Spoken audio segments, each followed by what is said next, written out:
माणसांना शक्य नाही. तरी परंतु पाटोदा नगरीमधल्या सर्व उपासिका अंगावरती शुभ्र वस्त्र घालून या ठिकाणी बाबासाहेबाला समजून घेण्यासाठी आणि ऐकण्यासाठी या ठिकाणी बसला.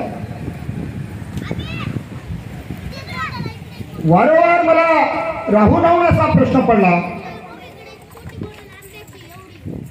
की बाबासाहेब भीमराव आंबेडकर, रमाई, चौदातळ्याचा सत्याग्रह, काळाराम मंदिर प्रवेश सत्याग्रह, भारतीय संविधानाचा निर्माता,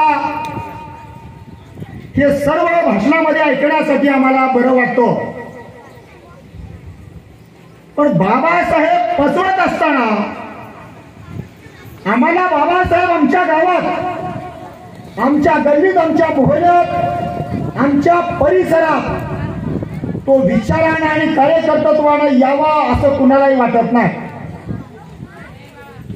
आमच्या नागोडला मी म्हणालो की तुमच्या गावातली एक सुनबाई या महाराष्ट्रामध्ये उपजिल्हाधिकारी झाली. खरं तर या जयंती मंडळाच्या सर्व समिती सदस्याला मी एक विनंती करणार. कार्यक्रम भले तिचा या गावामध्ये सत्कार झाला असेल, परंतु या अशा बाबासाहेब आंबेडकरांच्या जयंतीला तिला खरं तर इथं बोलून आणणं आणि बाबासाहेबांच्या पुढं, या महामानवांच्या पुढे तिचा सत्कार होणं अत्यंत गरजेचं आहे. तुम्ही म्हणाल सर असं का? कारण ही वसीमा हैदर शेख, ती वसीमा खरं तर नांदेड जिल्ह्याची, दिला उदगीर, लातूर जिल्ह्यामध्ये उदगीर तालुक्यात, जळकोट तालुक्यात, या गावची ती उपजिल्हाधिकारी नाही, ती आता महाराष्ट्रातल्या तालुक्याची आणि जिल्ह्याची उपजिल्हाधिकारी आहे. ती साक्षी इंजिनियर आहे. या पाटोदा गावात एक रेल्वे चालक होऊन चालणार नाही, एक इंजिनियर होऊन चालणार नाही, एक प्राध्यापक होऊन चालणार नाही, एक डॉक्टर होऊन चालणार नाही, एक कलेक्टर होऊन चालणार नाही. कारण तुम्ही आणि आम्ही एवढे भाग्यवान आहोत. बाबासाहेब आंबेडकर तुमच्या आणि माझ्या पूर्वजाच्या खानदानात जन्मले.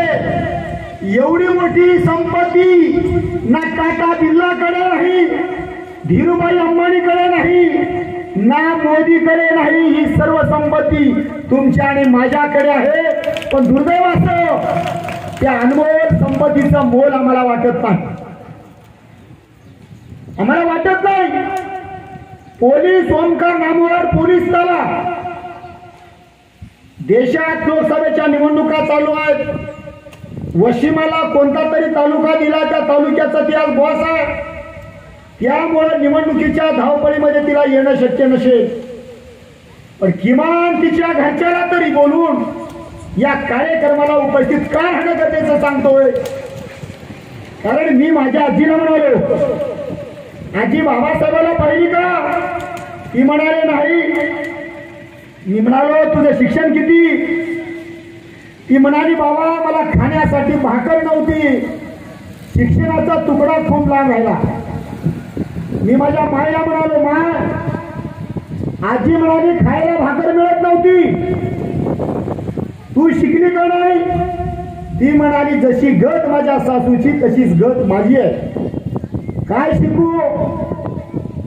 मी म्हणालो, मा तुला तिरंगा ध्वज माहित आहे का?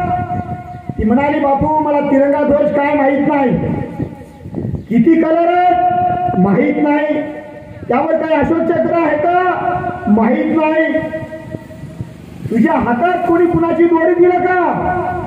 ती म्हणाली लई जर झालं तर बाबा पाटोदा गावच्या श्रीमंत माणसाच्या घरात झाड लोट करणारी बाई म्हणून माझ्या हातात खराटा होता. लई जर बाईंनी भाग्यवान झाले तर तुझ्यासारखा मुलगा जन्मला आणि माझ्या हातात पळण्याची दोरी आली.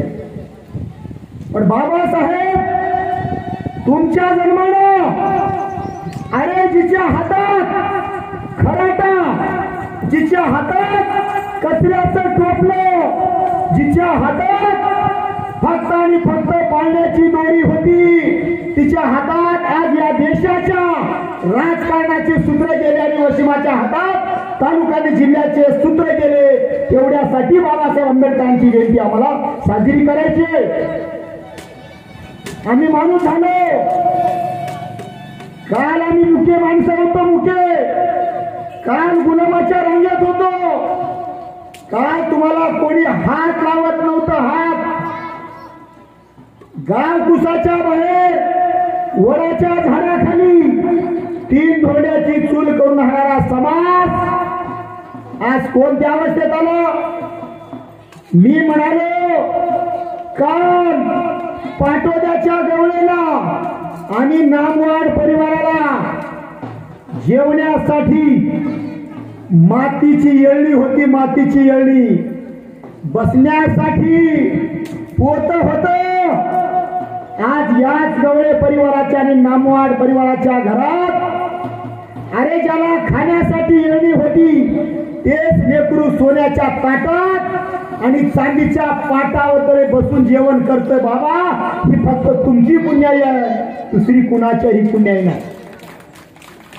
एक मर्द माणूस मला येऊन म्हणाला बाबासाहेब खरं तर तुम्ही स्वीकारायला हवं, कारण बाबासाहेबांनी तुमचा उद्धार केला. मी म्हणालो भल्या तुला काय माहित आहे की मला माहित नाही, पण 1951 या देशात हिंदू कोड बिलाची प्रक्रिया चालू झाली. बाबासाहेब आंबेडकर हिंदू कोड बिल मांडत असताना याच माझ्या बाबासाहेबांच्या हरकती पुढं अनेक तक्रारी आल्या. याच देशात रामराज्य परिषदेची स्थापना झाली.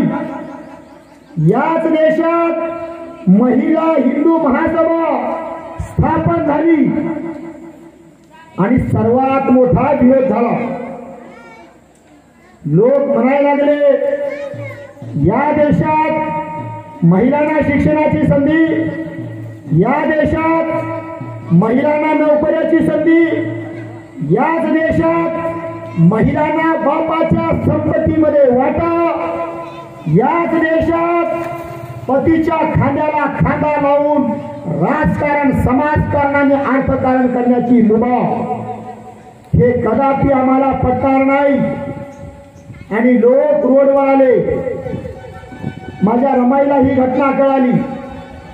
रमाई बाबासाहेबाला घरात बोलून घेतला आणि म्हणाले साहेब ज्यांच्यासाठी तुम्ही हिंदू कोड बिल मानता, ज्याला तुम्हाला माणूस करायचंय तेच महिला तुम्हाला कडाडून विरोध करतात. तेव्हा बाबासाहेब हसत रमाला म्हणाले रामो ज्या महिलासाठी मी उभं आयुष्य वेचलो त्या महिला माझ्या हिंदू कोड बिलाला विरोध करत आहेत हे खरंय, पण त्या महिलांना हिंदू कोड बिलाचं महत्व आणि बाबासाहेब या देशातल्या महिलांसाठी काय केले हे आज कळणार नाही. हे करण्यासाठी भारतातील महिलांना 2 पिढ्या जाव्या लागतील तेव्हा या ठिकाणी महिलांना कळेल. आज आमच्या महिला म्हणत आहेत बाबा तुम्ही जर नसतो तर याच माझ्या पाटोदा गावामध्ये जे काही आमची ज्ञान विकास शाळा, त्या शाळेमध्ये शिक्षिका, प्राध्यापक, मुख्याध्यापक मी झाले नसते. ही पुण्याई बाबासाहेब तुमची आहे. म्हणून जे जे लोक सांगतात की बाबासाहेब आमच्यासाठी काय केलं ते तुला 7 तारखेला कळणार. मेच्या 7 तारखेला मतदानाचा अधिकार देत असताना बाबासाहेब आपल्या सभागृहामध्ये, ज्या सभागृहामध्ये हरकती चालायच्या त्या सभागृहात बाबासाहेबांनी एक विषय पुढे आणला आणि बाबासाहेब म्हणाले या देशातल्या 60 कोटी शिकलेल्या न शिकलेल्या अज्ञानी गरीब श्रीमंत टाटा बिर्ला धिरुभा अंबानी पाटोद्याचे जाधव भिडे केंद्रे गवळे आणि नामवाड या प्रत्येक व्यक्तीला स्त्री पुरुषांना मतदानाचा समान अधिकार दिला पाहिजे. कोणीतरी एक व्यक्ती सभागृहामध्ये उठला आणि बाबासाहेबांना कडाडून विरोध केला. बाबासाहेबांना म्हणाले, बाबासाहेब, ज्या लोकांना भाजीमध्ये मीठ किती आहे हे कळत नाही, अरे ज्या पुरुषांना सूर्य पूर्वेकडून निघतोय का पश्चिमेकडून निघतोय याचं भान नाही, अरे ज्या महिला आणि पुरुषाच्या हातात 100 रुपयाचा खुर्दा दिलो तर मोजायला 1 दिवस लागतात, त्या स्त्री आणि पुरुषांना तुम्ही मतदानाचा अधिकार देऊन या देशातला खासदार, या महाराष्ट्रातला आमदार निवडून देण्याची संधी देता, हे कदापि शक्य नाही. तुम्हाला मतदानाचा अधिकार जर द्यायचा असेल तर पाटोदा गावात, जळकोट तालुक्यात, उदगीर तालुक्यात, लातूर जिल्ह्यात, महाराष्ट्रात आणि देशात ज्या ज्या महिला 7वी पास शिकलेत, जे पुरुष 7वी पास शिकलेत, जे लोक इन्कम टॅक्स भरतेत, अशाच लोकांना मतदानाचा अधिकार द्या. बाबासाहेबाला ही गोष्ट कळाली. बाबासाहेबाच्या तळपायाची आग मस्तकाला गेली. बाबासाहेब एक विषय करत होते, जो माणूस शेवटच्या गुलाम रांगेत उभा राहिला होता त्या माणसाला, बाबासाहेबाला माणसाच्या रांगेत आणायचं.